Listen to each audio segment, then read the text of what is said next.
Hey, y'all, welcome back to the Don't Mom Alone podcast. I'm your host, Heather McFadden, and this is the place where I get to walk alongside you and connect you with people and resources so you know that you don't mom alone. And in this episode, number 458, I'm welcoming back to the show my favorite guy, Bruce McFadden. Starting with that connection, like today. What's the Chinese proverb that says, like, when do you plant a tree? Well, you should have planted it yesterday. You should have planted it 20 years ago. Oh. But if you didn't, today is the right day. That's right. To plant a tree. This March, Bruce and I celebrated a monumental moment in our marriage, 25 years, a quarter of a century. And so I'm bringing him back on the show to share what we've learned, answer some of your questions. Bruce has pretty much come on every year of the podcast. And so if you love hearing from him, just go to my website, heathermcfadden.com, go in the podcast search bar. You can search at any time, any topic, and I'm sure you'll find a conversation I've had on it. But if you want to search Bruce, you'll find those conversations, whether it's strength finders, whether it's reserving the right to change your mind and rehoming a puppy, teenage stuff, all the things. Today, answering questions about what have we learned, like I said, and how do you make time for intimacy? What do you do when your spouse is struggling in their faith? And what are we looking forward to when our kids are grown and flown, with our oldest heading off to college? That is sooner than I can imagine. It's going to happen, y'all. I'm going to be empty nested. It's been a long time coming, but here it comes. And if you look at the show notes, you might be like, what are Heather and Bruce talking about? You'll listen to some of Bruce's faves. He's always got some good reading going on. So let's get right to it. Here we go. Hi. Bruce, welcome to the Don't Mom Alone podcast. It's great to be here. Again. It's been a year. And in this year, my book did come out, Right Where You Belong. Congratulations. Thank you. And at the book launch party, what else did we celebrate? My 50th birthday. And we were just talking about how young we look on this video. We don't have any problems with our eyes. We're trying to open our eyes really big. Thanks for coming on, because even though you have been on, how many times did we decide? Like 7? That sounds right. Directionally. There's always more that comes up every year. We learn more and more things. We have an 18-year-old now, a 16-year-old, a 14-year-old, and a 12-year-old. Yes. That's crazy. Yeah. I was realizing our oldest is about the age of when I met you. Oh my goodness. Wait. I was going to turn 19 in like 3 months, but yeah, that's wild, right? Like if he met a 22-year-old, would you have? Well, he was about the age that you were when I met you, but right, I was older. Yeah. That's what I said. Yeah. Okay. You said it right. Yeah. Okay. So we're in that stage, y'all. And we went back and listened to the last time you were on, episode 399. And we talked about a stage when it was hard with young kids. So if you send in that question of like, when did you go through a blah time? I think it was less blah and more overwhelming, stressful. Brene Brown says she and her spouse will come into the house and she'll be like, it's not 50-50. She says, one spouse is always giving more. But in that stage of young kids, you're kind of like, I got 5%. Yeah. And you were in the season of heightened career. You might've said what, like 0%? Yeah, exactly. Just barely, one foot in front of the other. Yeah. The bandwidth is just not there. So It wasn't that it was boring. Mm-hmm. It just wasn't, you weren't thinking very far forward. You're just reacting and responding to constant needs. But what I see, like when I see couples out with the whole family, what makes me sad, and if you're this family, I'm not judging, it makes me sad, is I see how tired everybody is and how much energy it takes to manage the kids and not a lot of connecting. Yeah. Yeah, no, I think it's easy for me to zone out. I think you are much better at not zoning out, but I will definitely zone out, and then I'll bring something up and you guys are like, well, we just talked about that. And I'm like, shoot. Well, that's now, but like even with little kids, I just think we would divide and conquer. And But I think what happens in this stage, what I noticed recently when someone said, do you have a blah or a boring stage, or how did you keep it exciting? I was like, I don't feel like it's ever been boring, but I do think we can get in ruts. Yeah. Let's talk about that. Yeah. No, I think that's exactly it. Like, I think of boring as sitting around with nothing to do. And that is very rare. But yeah, but then I think my defense mechanism, I think, probably is to play the hits all again and again and again. Well, routine, I think in some things is helpful when your brain space is so full other places. Like your position, even probably now a year later, like a year ago when we talked, you were in the same position as COO of Zello, but like your involvement has only increased. The company has grown, the opportunities have grown. And so that just takes up so much more brain space. And so if you can just hit the play button on other things, like, Yeah. this is the default. Yeah. This is where we go to lunch on Sunday. Default. This is what we do for date night. This is what we do in the evening if we have nothing going like after on. dinner, we've cleaned up dinner. We're going to sit on the couch. We're going to watch a show. A show. Yeah. And then when you hit a certain point, you're like, I'm going to go to bed. I'm going to read my book. Yeah. And go to bed earlier now. I feel like I go to bed more like 9:30. We used to never do that, even when our kids were young. But yeah, and I think that's right. Like, so I think I said this perhaps in a prior podcast, but like I tend to not know how I feel. We did a whole episode on Bruce learns to label his feelings. We'll put that in the show notes. Yeah. And so I think sometimes I just go into those because I don't know how I feel. I don't know what I need. So it's like I go for something that I know what it'll recharge you. It'll recharge me. Yeah. You don't want to have to reinvent the wheel on you're not in a creative space of what could we do? Let's play a game. Yeah, spontaneity. Yeah, that's exactly right. And so I'm trying to create experiences. Yeah. And I've just had to own, if I'm feeling that we're in a rut, again, not boring, not blah, but just the routine is taking over, I have to shake up the routine. I can't wait for you to. It's kind of my role. And it's not one is wrong, one is right. It's just the yin yang balance of two different personalities. Yeah. And I appreciate you doing that. Like, I don't want to be in a rut, but I think, you were the catalyst to get us out of the rut. Yeah. Thank you for that. Well, and one, I would say in so many, you're welcome. In so many episodes, we've talked about our Saturday morning walk, and then we would have a date night. And I think what I realized as our teens, 2 drivers and 2 that are home most weekend nights, is we weren't really hanging out with the 2 that are home. We were leaving them home a lot. And so some Saturday night, we're choosing more to kind of forego maybe a date night to be home with them or to do something with them, and moving the date around. You're home every day except for one day a week. We can do a day date or a weeknight date. You know what I mean? I'm not very good at day dates, but no, we did a Valentine's Day date. Not a fan. Yeah. I context shifting is a little bit hard during the workday for me, but what I would say though is I think you're right. I think we still prioritize the time. I think we're less. It's not structured. It always has to be like this. Yeah. Right. Yeah. Or let's go out with friends, and maybe we have friends that we'll go over to their house, play mahjong, and the kids could come with us. Yeah. Just being a little more creative. Yeah. Shaking it up.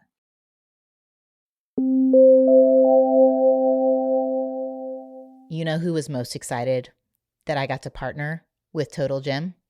My boys and my husband.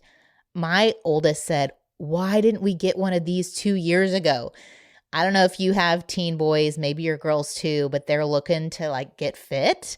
And even my husband in his 50s would love to get fit, and yet it's hard to make time for it in a busy, busy life. And so it's great to have an option at home that they can just hop on in a few minutes and see results, because you can get in a total body workout in just 10 to 20 minutes with Total Gym. What's even better, if you want to try it out for yourself and see if it fits your family, you can try it for 30 days for just $1 plus free shipping. I'm serious, $1. With their new Total Gym Fit model, You get over 85 exercises in one home gym. It accommodates all fitness levels from ages 8 to 80. I'm not kidding. My 12-year-old can get the total gym out. He can set it up by himself. He can use it. I hear him in there using it, put it back up. What I love is it doesn't take up much space. We have never bought the boys' weights before because it's like you need a dedicated room and we just have too many people in our house. So it's great that it's something that can be collapse easily. I need to make an Instagram video so you can see how easy it is. And I'll show maybe my 12-year-old using it. And it uses a percentage of your body weight as resistance, and you kind of set that resistance level with how inclined the bench is, and you're not having to add or remove weights, so you can get more exercises in a short amount of time. I'm a Pilates girl, and I love Pilates on a reformer, and I can do some of my Pilates exercises on the total gym. My Pilates people know what I'm talking about, and so I have loved having that in our home. Remember, it only takes 10 to 20 minutes a day to reshape your body. So head to totalgymdirect.com/DMA to get an additional 20% off your order. Now you need to go to that specific link, and that additional 20% off is any deal that they have listed on the site. You're going to get special. Okay. Plus that includes a free ab crunch attachment and free shipping. This special offer won't be available for much longer. That's totalgymdirect.com/DMA for an additional 20% off. Make sure you go to that URL. Like I said, totalgymdirect.com/DMA so that they know I sent you.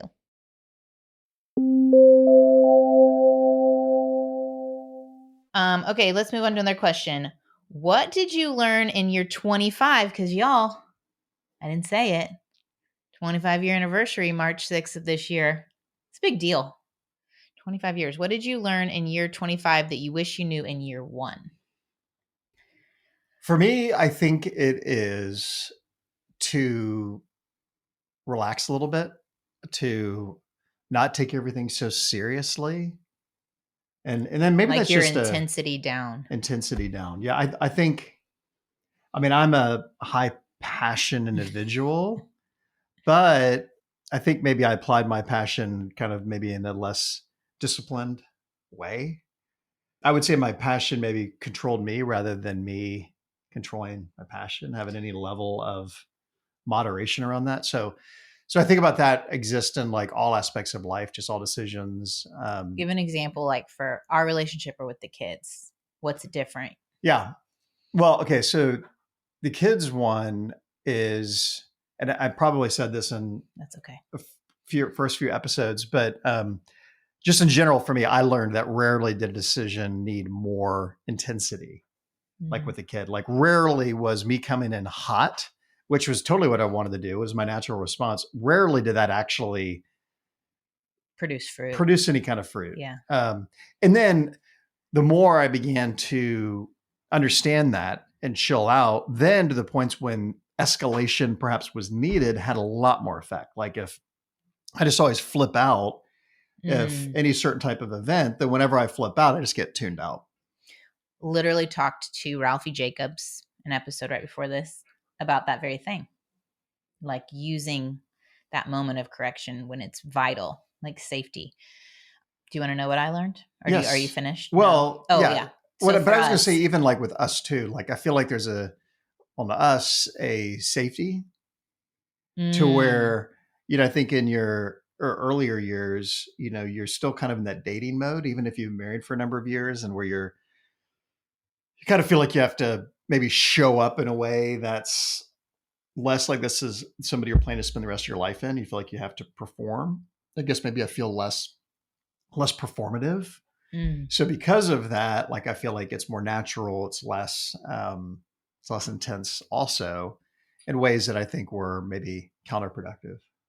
You can be relaxed in the relationship because you're not having to earn my approval and acceptance through performance. Yeah. Which I think then what comes with that then is more recognition that I will receive grace when I make mistakes. You don't make mistakes. Okay, so I think mine goes along with that. I think there was a list, maybe I can find it still, of an emotionally mature person. And I feel like year 1 versus year 25, I've gained so much wisdom, whether from guests or from our small group and recovery and counseling on emotional maturity and just normal development of life, that I could definitely see like I'm able to recognize and share feelings. I'm flexible. I'm can form these healthy, secure relationships. I take responsibility. We resolve conflicts without drama. I can manage stress. Anyway, before it was like I was extremely sensitive to criticism Yeah. that first year. And criticism, not like in you're the worst wife ever, like could you hang up your clothes maybe or something like that. Well, one of my criticisms was you're too sensitive. So that didn't go over well.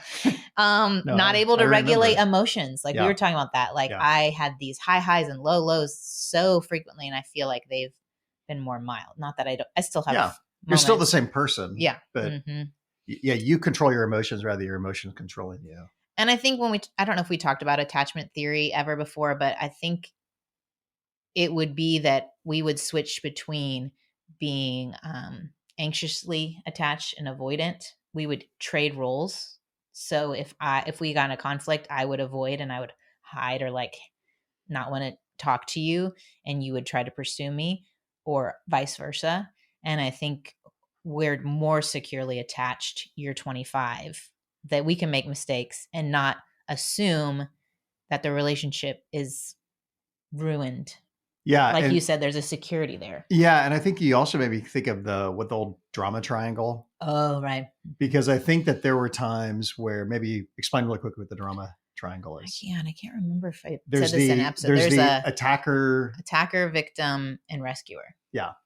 And I think sometimes, especially if situations around kids or things like that, one of us would fill in the drama triangle. So it's like a Yeah, situation with a kid and one of us, and the other third would immediately step in and an unproductive way, just a very cliche way. and that's a question from Tracy Wade. We know Tracy. When you disagree on how parenting a child should play out, how do you resolve it? And I think that's what I noticed, where I would see a behavior that I wanted it to go away. So I would invite you into it. You would handle it by coming down hard, and then I would come in and rescue.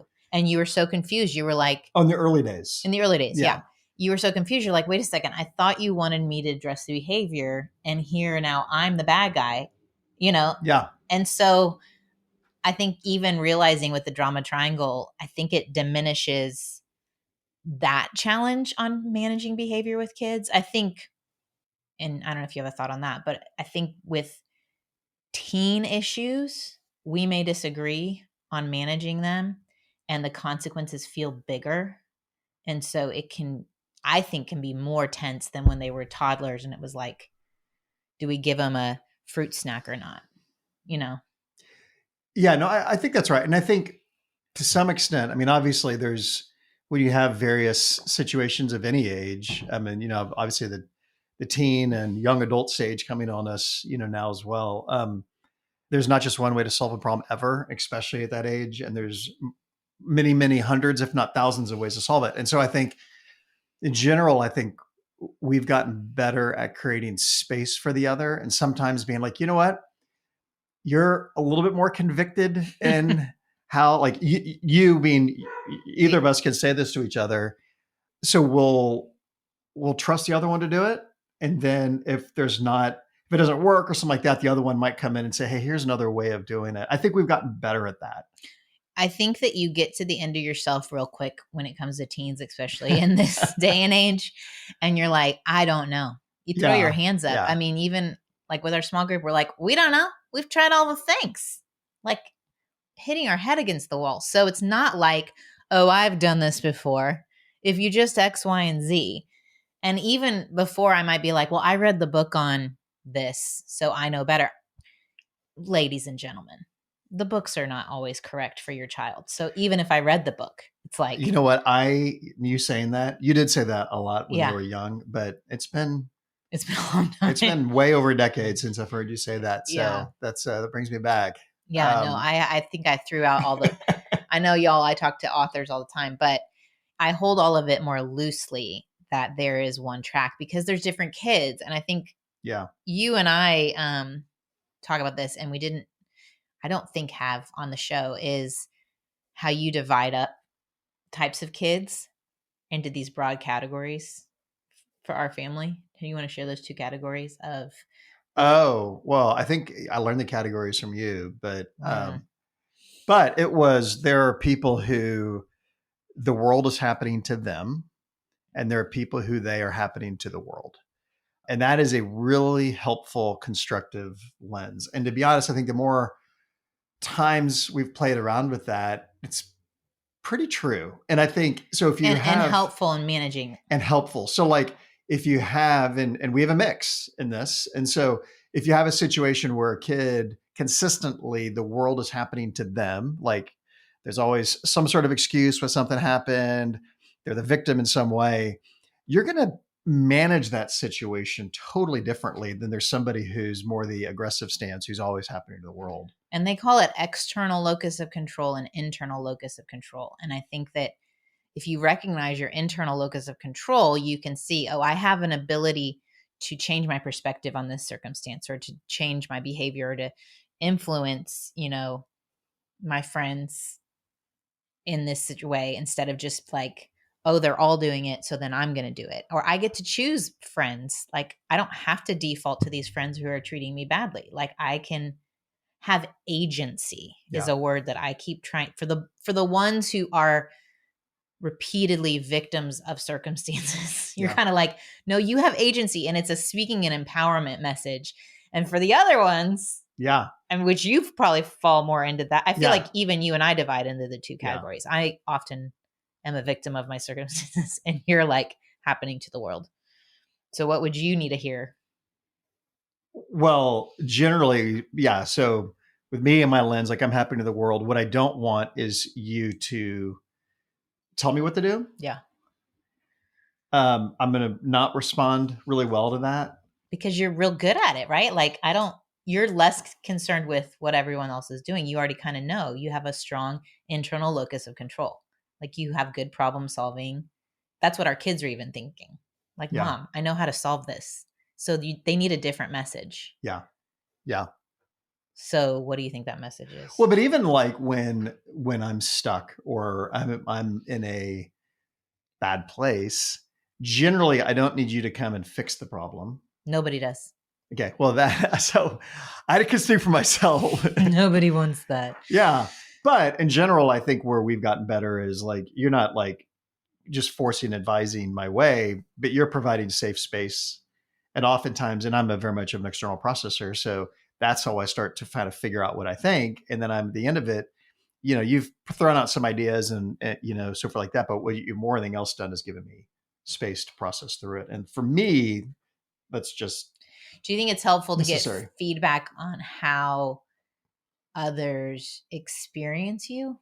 Yes. Like, I could see like our kids that are happening to the world might need some training on what others are experiencing. Yeah. Like, hey, have you ever considered that your friend may feel plowed over? Or have you ever considered that you're never letting them talk? Or, you know what I mean? Yeah. When even so, like, let's transition a little bit to like a recent example with a kid who was just not turning in homework. What in the world, people? Yeah. So that was kind of a newer issue. You've had a few kids here, and not turning in homework was like a what? Like, I just thought kids turn in homework. Like that's, and in some cases the work was even done and it wasn't even turned in. Like, and so we tried, for this kid, the world is happening to him. I can say that because all four are him. So there's not like, but well, and I kind of talked about it with David Thomas about that specific piece. situation. Yeah, because of social anxiety being a part of it, and anxiety in general being a part of it. Yeah. And so, we try different things with the carrot and the stick. We try coming in stronger. We coming in softer. Honestly, I think we had coming in soft, and then he disengaged and just didn't like do any work. But then we came in harder and he disengaged even more. It was like power off. Yeah. And so we actually found, even though he didn't deserve it based on, the basic requirements for school, we actually started to loosen up a little bit, and that created some positive momentum. Now, I would say that we have other kids where I think playing that differently would have, be more effective. It's fun, y'all. Yeah. It's not a one size. And so the key when you disagree, how do you resolve it? I do think you'd already said this, but like whoever cares more.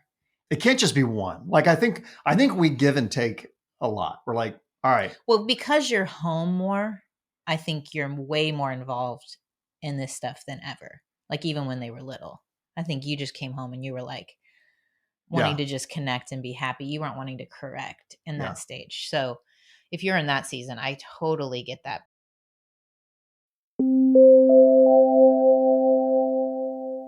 This message is sponsored by Greenlight, and I want to share, as Bruce and I are talking about communication and getting on the same page, one thing that has helped us get on the same page is technology, whether it's adding grocery items to our Alexa or using the Greenlight app to manage money with our kids. Greenlight has saved us so much time and energy because it's a debit card and a money app made for families. So we have cards for each of our 4 boys. Through the app, we can add and subtract money to and from our kids' accounts in a moment's notice. And you can even set up a recurring or one-time chore. You could connect allowance. This is how we've done allowances for our boys, different amounts for different ages. And we can also see where they're spending their money. So we can help them realize, wow, you've maybe been spending a lot at Starbucks. Not that that's happened with our kids, maybe for your kids. But this Greenlight app also comes with in-app financial literacy games. It's called Level Up, that can help them build money confidence through videos, little challenges, little games. More than 6 million parents and kids use Greenlight to learn about making responsible financial choices. And we have been really, really happy with our use of Greenlight. We've been using it for years. So stop putting off the money talk and get on the same page with your spouse. Start putting your kids on the right path. Sign up for Greenlight today. Get your first month for free at greenlight.com/DMA. It's greenlight.com/DMA to try Greenlight for free. Greenlight.com/DMA. This episode is sponsored by BetterHelp. Now, I understand Bruce and I hitting this 25-year milestone did not come without a lot of help. Thankfully, from professionals, from counselor friends, and just putting in the work to our own mental health journeys and understanding how we're wired. I also understand that maybe you are in a hard place, whether it's in your marriage, in your parenting, in your personal life, with your friends. And so I am honored to get to partner with BetterHelp to give you an option to get the therapy you may be feeling like you need, but you're having a hard time making time for it. So if you've been thinking about starting therapy, I'd love for you to give BetterHelp a try because it's entirely online. It is designed to be convenient, flexible, and suited to your schedule. You're just going to fill out a brief questionnaire. You're going to get matched with a licensed therapist, and you can even switch therapists at any time for no additional charge. It is time to stop putting off the therapy you feel like you need.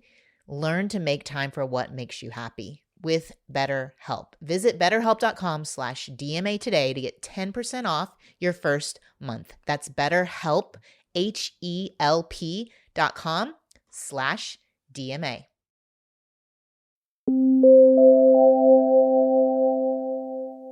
Okay, let's look forward. Denise wants to know, what are you both looking forward to when your kids are grown and flown? Can you believe it? That's what I'm going to do the next 10 years is launch kids. We start the process in a few months with our first going to college. I think just traveling with you. Yeah. We traveled a lot pre-kids. So we tried it the first year with our first kid, which was... We took him to Prague. We took him to London as like a 8-month-old. Yeah. Took him to San Francisco for a wedding. He was like at 3 weeks. 3 weeks. And then Indiana at 6. I mean, it was... Yeah. So all that to say, I think we enjoy that. Like, cause, and you and I, when we travel, We're going to have to make more money though, because they're all going to be in college. it's true. If we're going to I mean, I think we're going to be we might be living in a mobile home that we drive around, because this is expensive life we live. This would be a good spot for a commercial break. Yeah. Sponsored by. No. But no, I think that's right. Because I think I enjoy traveling with you, because I think we do. Our traveling in general is really prioritized around low-key. What is that? Being low-key. I'm sorry, not I was the Marvel character. I was like, switching among dimensions. Time travel? Okay. No, it's pretty low-key. Like, I mean, we'll do things, but we will also just sit and chill and grab a book. And right now, like, we're going to go on a 25-year anniversary trip. We're looking at options, and Europe did not sound interesting to me at all, because that's too much work. I'm not in a work mindset. I just want to sit on a beach with a book. And so maybe when they're all grown and flown, we'll have energy again. I remember my friend Leslie, who has 4 boys, when her last went off, she and her husband were real committed to that next year. She didn't overdo things outside of the house. They really keyed into the 2 of them spending significant time together to really reinforce that relationship. I thought that was smart. So maybe we'll do that. You're going to need to keep working, because I love working. It. You love it. Yeah. So that's going to be happening. I'm going to maybe do paint by number. I don't know. We'll see. My sister asked why we're so cute. And her daughter said the sweetest thing on our post about how we inspired her when she was a little girl growing up, and seeing how much we loved each other and had so much fun. Isn't that the sweetest thing? Super sweet. I remember she was like less than a year when I first met her. We started dating. Yeah, that's right. That's right. It's crazy. Okay, there's one about making time for intimacy. Do we even want to cover that? Check, please. Look, I think the practicality of that is, I think we're more scheduled at this stage than we're more scheduled, and we talked about this, and if you want more on it, in the last episode we did last year, is that it's beyond intimacy, physical intimacy. Yeah. That if you're just trying to check that box, it's going to be hard, especially for the female, to be interested. That the female brain needs to be able to shut down. There's all these to-do lists going on in order to engage physically. And so I think that the effort you've put into to know your feelings, the effort you've put into to increase communication with me, to make time, that makes me more interested in the physical. So if you need to play that little clip for your spouse, do that. Anything else? How to handle times when the other is having a struggle of faith. What do you think? Well, I think that's something that can happen at any stage in life. Yeah. And probably also that gets back a little bit to the world's happening to them versus they're happening to the world. I think how you probably handle that conversation will be different in those situations.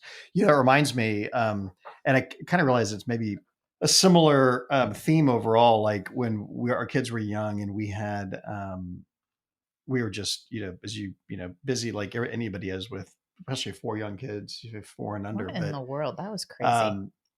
Or 5 and under, whatever that was. But I remember there was a time when we were like super stressed out, and my dad made a comment. He said, "It's easier to steer them than to get them going."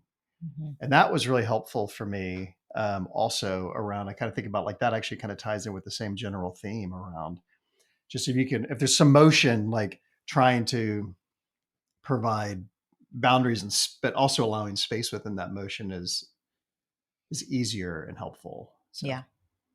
Yeah. Melissa Kruger came on, and she was talking about parenting teens, but she was talking about the 4 different parenting methods, like authoritative. Well, she didn't talk about this in the show. It's in her book. Authoritative, authoritarian, permissive, and like totally dismissive, kind of like not there. And it's the warmth or the involvement. So warmth is like maybe permissive, and authoritative are warmer, but the permissive is not really setting boundaries. It's like the goal is to be warm and set boundaries. So it's like having relationship, and also expectations. And so I don't know how I got I on was that. permissive, right? I think I was. I think you'd prefer not to set boundaries. Or wide boundaries. Yeah, sure. This one is how to connect after the baby years are done. I want to correct the question. Okay. I think there should be connection in the baby years, Yeah. especially if they're babies. Yeah. They sleep. They aren't, I mean, my caution to parents of real young kids is they are not the center.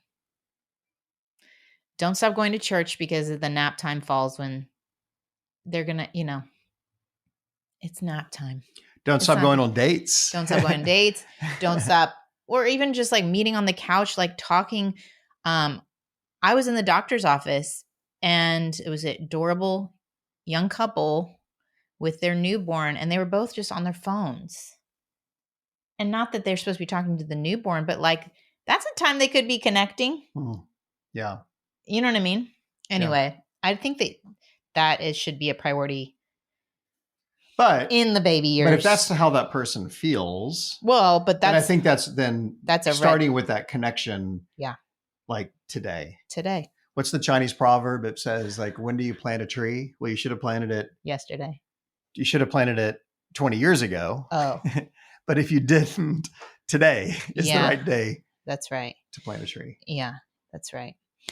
One thing I noticed with Bruce that I want to highlight is Bruce, when he's into something and researching something, is very prophetic in that's going to be a really popular thing in like 2 to 3 years. So you read the book Alexander Hamilton before the guy who made the musical, Lin-Manuel. He read it. So you were on that train and you read Shogun. And now the show is like super popular. IMDb super high. It's a great story. There is some nudity in that first episode, though. Yeah. Not for children. Maybe don't include your kids. But yeah, what are you currently reading that we need to know in a couple of years is going to be a big thing? Nothing interesting. Well, I think what I'm reading right now, I'm in a candy phase. He says candy books when he's not reading 1,500-page historical. I will say, actually, I'll give you a great one. It's from a few months ago, but for somebody who really likes to read, especially if you like history, The Rise and Fall of the Third Reich. Really? About kind of how Nazi Germany all came together and that whole story. Unbelievable. I mean, I think the book was written 40, 50 years. And actually it's some of the things it talks about, like it's talking about how, it's too early to know. And this is like, about the end of World War II. So, but it is the person amazing, who wrote it. He was a American correspondent in Berlin as the Nazis were coming to power. So he was writing about the Third Reich, and in the book was saying it's too early to know. Yeah, but I think when he writes the book after World War II, but I think he writes it in like 1950. So he kind of gets frozen in time on some things that are well known now, but at that point weren't. But I would just say, like, it's just, and especially since he was there, like he was there in the 1920s, 1930s as the Nazi Party was coming to power. It's just it's such a richer perspective than kind of the high school explanation now. Great book. Do you feel like, how history repeats itself? Do you see any patterns in current political structures that mirror that? That is too much. You might want to scratch that. I'm just saying. Yeah. I don't take sides. Bipartisan. Yeah. But I was just curious. I feel like if you don't know history, then you don't notice when something is happening in history that's repeating itself. I mean, I guess, in history, it's always a pendulum. Yeah. Right. So, you swing too far one way, you swing too far the other. And I think, a lot of those themes are clearly apparent right now. Interesting. Yeah. Mm-hmm. Mm-hmm. Okay. Well, thanks for coming on the show. Yeah. Thanks for having me. Thanks for growing up with me since Quaid's age to now. That's crazy. Man, I'm glad I had a good guide. Adios. Adios. Okay, thanks for sticking with us, y'all. I hope you enjoyed that conversation and it was encouraging to you. And for those of you who've been on the journey with us for 10 years, man, What a ride, right? Just always learning and growing, and so thankful for that, right? I'm going to pray over all the marriages here. Lord, I know there's so many different stories represented in those who are listening to this show, and I pray that you would meet them personally right now in this moment, that they would feel connected to you, God, that they would hear a special message of love and care from you wherever they are in their relationships, wherever they are in their faith, wherever they are emotionally, that you would guide them, that we would see ultimately you are in control. And while we may feel more in control than someone else, we may feel like the world is happening to us, ultimately we surrender to the fact that you, God, are the one who is in control. And we don't always see the whole story. And we thank you that we can trust your sovereignty in our moment-to-moment challenging circumstances.